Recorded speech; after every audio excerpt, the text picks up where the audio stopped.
A bank officer in 1952 had two folders on her desk, one thick, one thin, and they determined everything about how much you'd pay. That officer wasn't being dramatic.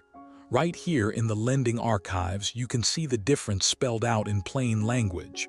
One folder contained a promissory note backed by collateral, a house, a car, land. The other, just a signature and a prayer. The thickness of those files wasn't about paperwork. It was about risk, and risk in lending is currency. Let's rewind to understand how we got here. Lending didn't start with banks, it started with trust between neighbors. You borrowed grain from the farmer next door, you paid it back at harvest. But when lending became institutional, when strangers were lending to strangers across distances, the math changed. Lenders needed insurance. They needed something tangible they could claim if you couldn't pay. That's where collateral enters the story. A secured loan is, at its core, a transaction where you pledge an asset, call it collateral, as a promise. If you default, the lender doesn't have to sue you or chase you through courts. They have a legal claim to that asset, a mortgage on a house, a lien on a car. The collateral sits there, waiting like a hostage. An unsecured loan works differently. There is no collateral, no house, no car. The lender has only your word and the legal right to sue if you break it. Credit cards, personal loans, student loans, most of these are unsecured. The lender's only recourse is to drag you into court, get a judgment, and hope they can collect. It's messier, it's slower, it costs more.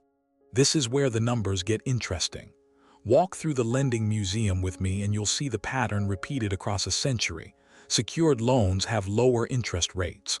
Always.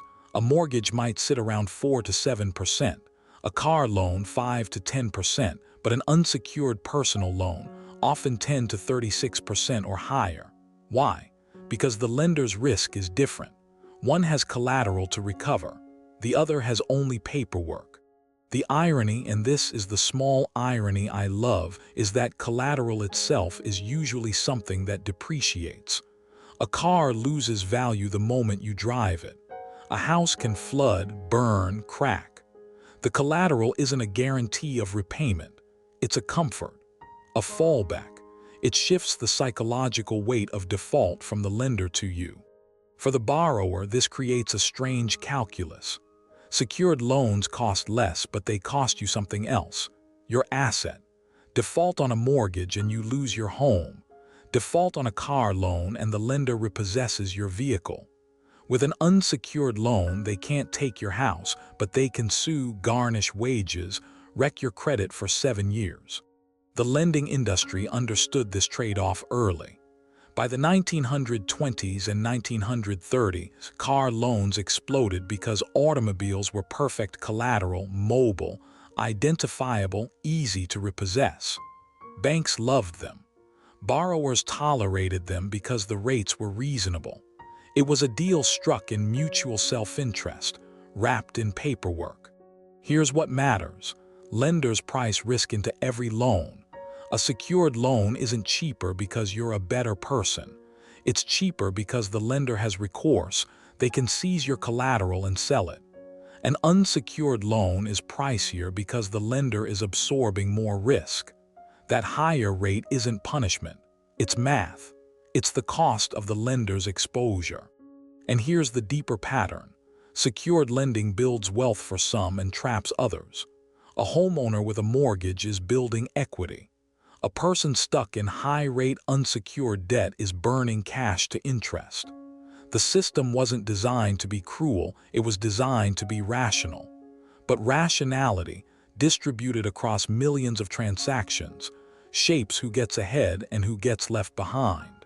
That 1952 bank officer with her two folders, she was enforcing a logic that still governs lending today. If you own something valuable, lenders will trust you more cheaply.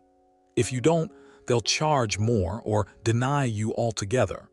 It's not personal, it's structural. And understanding that structure is how you navigate it with your eyes open. The difference between secured and unsecured loans isn't just about interest rates. It's about who bears the risk, what gets pledged, and how the entire architecture of modern credit got built. Once you see it, you can't unsee it.